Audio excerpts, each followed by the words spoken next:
जय श्री कृष्ण। श्री कृष्ण ने भक्त के अनेक गुणों का वर्णन किया।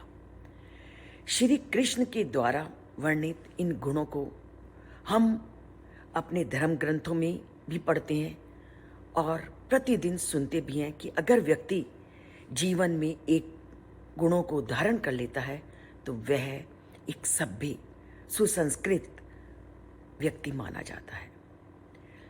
व्यक्ति इन गुणों को अगर जीवन में अपनाता है तो जीवन धारा को तो अच्छी तरह से चलाता ही है, अपितु वो भगवान का, उस परमात्मा का वो भक्त भी बन जाता है।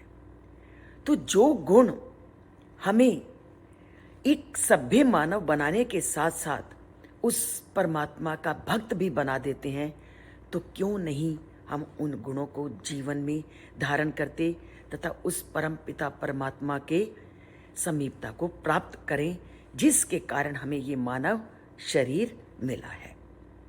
तो आज भी वह उन्हीं मानवीय गुणों का वर्णन करते हुए कहते हैं, स्मान नो द्विजते लोको लोका न उद्विजते स या हर्ष अमर्ष भय उद्वेगैर युक्ता या चा सा में प्रिया। वो क्या कहते हैं, आप संसार में क्या देखते हो? संसार में देखते हो कि बहुत से लोगों को पीड़ित भी करते हैं और बहुत से लोगों को प्रसन्न भी करते हैं।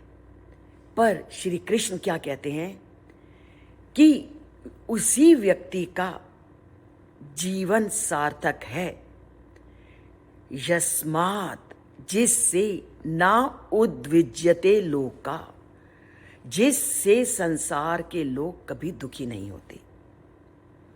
आप संसार में व्यक्ति व्यक्ति को पीड़ित करते हुए देखते भी हैं और सुनते भी हैं। क्या उस व्यक्ति का जीवन सार्थक है जो अपने जीवन को दूसरों को पीड़ा पहुंचाने में लगा हुआ है? श्री कृष्ण कहते हैं कि वो मेरा भक्त नहीं बन सकता जिससे दूसरा व्यक्ति दुखी हो। तो मेरा प्रिय भक्त वही है जो जिससे कभी कोई व्यक्ति दुखी नहीं होता, अर्थात जो हर एक को प्रसन्नता प्रदान करता है, वो मेरा प्रिय है और ना किसी के द्वारा व्यथित होते हैं। आप संसार में कहते हो कि आज उसने मुझे ये बात कही, मुझे बहुत दुख हुआ। आप तभी मेरे सच्चे भक्त हो। आपको कोई कुछ भी कहे तब भी आपने व्यथित नहीं होना, दुखी नहीं होना। संसार में हमने देखा भी है और सुना भी है और अनेक ग्रंथों में पढ़ा भी है कि जो भगवान की भक्ति में लगे हुए हैं उनको लोगों ने कितनी पीड़ा पहुंचाई, कितने कष्ट दिए। आपने भक्त प्रहलाद के जीवन में भी देखा, अनेक कहानियों के बारे में भी सुना कि जो भक्त होते हैं उनको अनेक लोग पीड़ित करते रहते हैं, पर पीड़ित करने वालों के द्वारा पीड़ा प्राप्त करने पर भी जो दुखी नहीं होते वही मेरा सच्चा भक्त है। और उसके साथ उन्होंने क्या बोला, हर्ष अमर्ष, चाहे हर्ष मिले, अमर्ष मीन दुख मिले, भय मिले, वो कभी भी इनसे प्रभावित नहीं होता, वही मेरा प्रिय भक्त है। तो क्या इन्होंने आज के श्लोक में कहा कि जो किसी को दुखी नहीं करता, जो किसी को कष्ट नहीं पहुंचाता, जो किसी के कष्ट का कारण नहीं बनता और ना ही किसी के द्वारा कष्ट दिए जाने पर जो दुखी होता है, और जो दुख हो और जो सुख हो और दुख और सुख में प्राप्त होने वाले और भय में प्राप्त होने वाले उद्वेगों से विचलित नहीं होता, वही व्यक्ति मुझे प्रिय है और वही मेरा प्रिय भक्त है।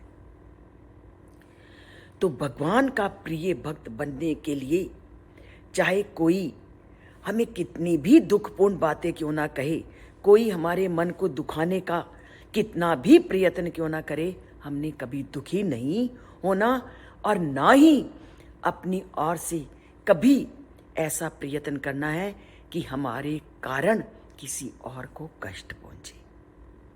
और सुख और दुख दोनों में समान रहना है।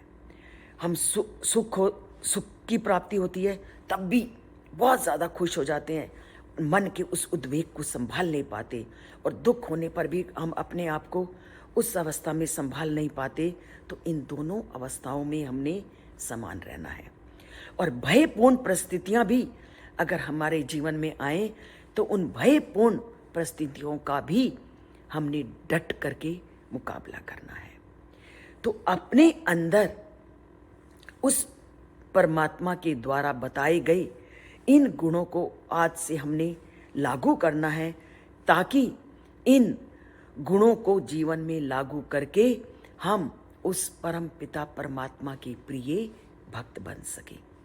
तो करते हैं आज से प्रयत्न कि ना हमारे द्वारा कोई ऐसा कार्य किया जाए कि कोई हमारे उन कार्यों से दुखी हो, और अगर कोई हमारे लिए बुरा भी करता है तब भी हम कभी दुखी ना हो।